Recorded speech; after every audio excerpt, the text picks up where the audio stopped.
Bem-vindos ao primeiro Porque Sim Não é Resposta da semana. Eu, Judite França, já estou de volta. Eduardo Sá, muito boa tarde. Sei que esteve muito bem acompanhado durante a última semana. Peço imensa desculpa pelo meu regresso. Mas hoje vamos falar de um tema muito interessante que está muito na moda e não é pejorativo, mas fala-se muito sobre o síndrome do impostor. O que é isto do síndrome do impostor? Olha, Judite França, antes de mais, olá, é muito bom tê-la de volta. Podia arranjar uma outra forma de dizer que eu não senti a sua falta. Está enganada, eu senti. Muito obrigado. Não, só para que fique claro. Muito obrigado. Judite, pronto, é daqueles termos que de vez em quando saltam para a opinião pública e há imensas pessoas a falar deles, porque são aquelas pessoas que, no final de contas, se põem muitas vezes, estão em causa, essas são as melhores, que são aquelas que no fundo têm a ideia de que talvez se pintem, talvez se vistam, talvez se dêem a conhecer de uma forma que não corresponde de facto àquilo que elas são. E portanto são aquelas que passam a vida num ai Jesus que eu posso estar a ser impostor em relação àquelas pessoas que de alguma forma da minha parte mereciam uma atitude muito mais transparente e muito mais verdadeira. É evidente que depois há o outro tipo de impostores, que não são tanto aquelas pessoas que se põem em causa imaginando que se estão a vender acima do seu preço de mercado, são aquelas que se vendem abertamente acima do seu preço de mercado, tendo a ideia de que com isso acabam por seduzir, cativar, de alguma forma, ocupar espaço e de certa maneira, manipular as relações. Mas, portanto, esse impostor será aquele impostor mais, digamos, narcísico, mas aquele que se fala muito é o que é, digamos, um autossabotador. Sim. E o que é esse autossabotador? Ou seja, como é que uma pessoa, pensando em quem nos está a ouvir, como é que uma pessoa reconhece os sintomas de um autossabotador? São aquelas pessoas que têm uma insegurança tão significativa que muitas vezes, em vez de testarem, de a porem à prova e de certa forma de tentarem fazer o que é possível para ultrapassar, acabam por estar permanentemente a evitar quaisquer tipos de circunstâncias, de maneira que, quando estão ali à beirinha de marcar um golo, à beirinha de conquistar, seja lá o que for, acabam por dar um passo para o lado ou um passo para trás e, de alguma forma, evitar ir a jogo. Este tipo de insegurança,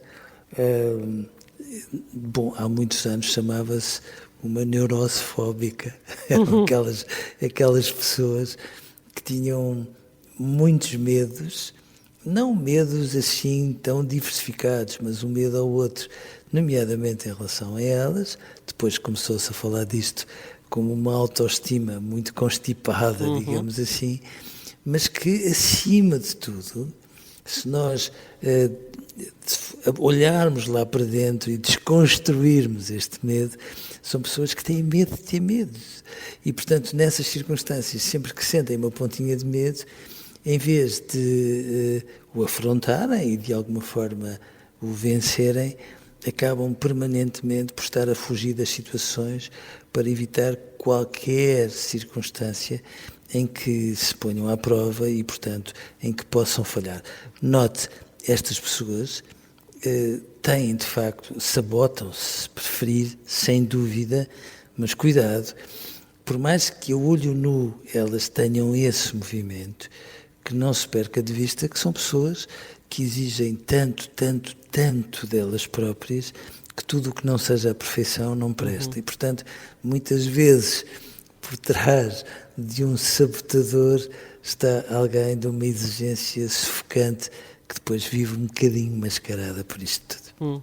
Eu ouvi há uns tempos uma expressão que acho que se adapta a isto, que é, digamos, a da profecia autorrealizável, que as pessoas têm tanto medo de não ser perfeitas que acabam por se atrapalhar elas próprias com Sim. este receio, não é?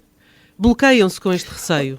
Sem dúvida, Judite. Mas sabe o que é que vai ser engraçado? Esses termos todos vêm da psicologia e eu não vejo mal nenhum. Já vejo mal, francamente, quando isto ganha um rasto do enorme fulgor na opinião pública e se vive com isto como se não houvesse muito a fazer. E há, sejamos razoáveis, estas pessoas que, no fundo, evitam ir a jogo, olha, para não irmos mais longe, na adolescência isso é banalíssimo, são aqueles miúdos que dizem não, eu entre ir a jogo e poder perder, ou ficar com a ilusão de que se eu fosse podia ganhar, eu prefiro a ilusão a qualquer desalento que venha daí.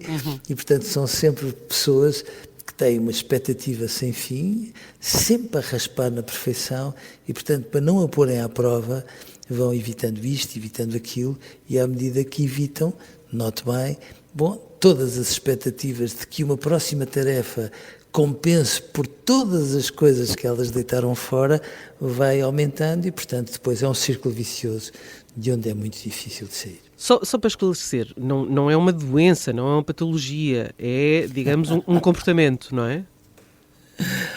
Hoje de França, como é que eu lhe hei dizer isto? Ou está associado a patologias como, por exemplo, a depressão?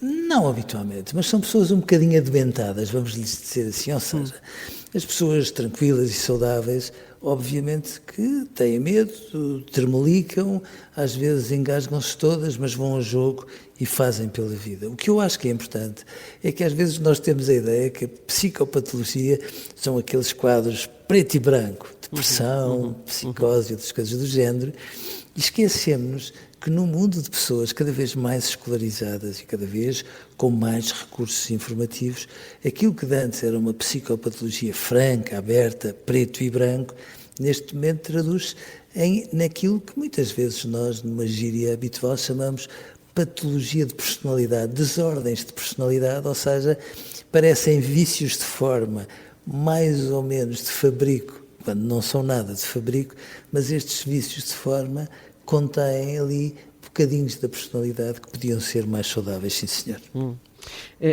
Isto acontece preferencialmente em que circunstâncias? No trabalho, na escola, mesmo em casa? Em todas as áreas da vida. Em todas as áreas da vida. Evidentemente que estas coisas nunca acontecem por acaso, mas dito, porque às vezes estas pessoas acabam por fazer este movimento porque, sem se darem conta, tiveram ali ao lado delas uma mãe ou pai muito exigentes, ou às vezes nem precisam de ser muito exigentes, basta que sejam uma mãe e um pai que se admiram tanto, ou que se admira tanto que depois tem-se sempre muito medo de, por mais que se cresça, nunca se ficar nem pelos calcanhares da mãe ou do pai. Ou seja, há ali acontecimentozinhos que, como se fosse um precipitado que vai caindo devagarinho, vão contribuindo para que, peça a peça, depois, tipo pontinha do iceberg, estas pessoas acabem por desenvolver estes síndromes com tudo o que isso que têm de incapacitante, porque a certa altura é verdadeiramente incapacitante em todas as áreas da vida. O exemplo típico são os adolescentes que entram numa turma e dizem qual é a miúda mais bonita da sala para eu namorar com ela, identificam uma e depois dizem escolho outra e fazem isto em relação à miúda mais bonita da sala, ao sonho de carreira, aquilo que queriam estudar, ao trabalho que gostavam de ter, o sítio onde acham que podiam trabalhar, etc, etc, etc. Só para concluir, porque não temos muito tempo, mas é importante, como é que se pode prevenir este síndrome do impostor nas crianças? Há formas de evitar, ou pelo menos mitigar essa possibilidade?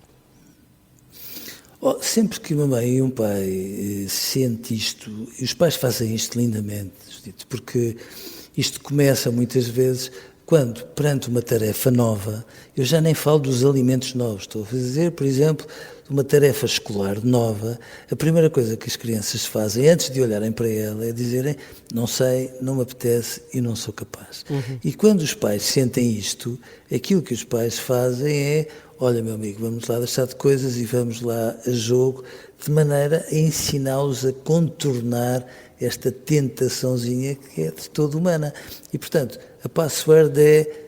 Não, isto não é um obstáculo que possa ser para todo sempre, devidamente gerido e com os pais a não darem muito espaço, que peça a peça e se transforme numa barreira muito difícil de transpor, isto resolve-se muito mais facilmente por uma razão simples, porque essas pessoas que têm estes traços de personalidade são pessoas muito saudáveis, capazes de ouvir muito bem quem é capaz de fazer a síntese indispensável das dificuldades delas e ouvem ainda melhor as pessoas que lhes dão as passwords para elas aprenderem a superar tudo isto. Portanto, são pessoas muito mais saudáveis do que pode parecer, mas claro, tem ali um lado um bocadinho adoentado, um bocadinho constipado, digamos assim.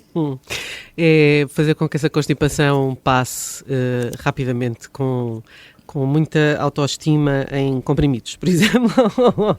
Por exemplo. Ou comprimidos no sentido figurado, não é? No sentido figurado. Eduardo, um grande abraço. Obrigada. Outros, bem-vinda. Obrigada. Obrigada. E até amanhã. Até amanhã.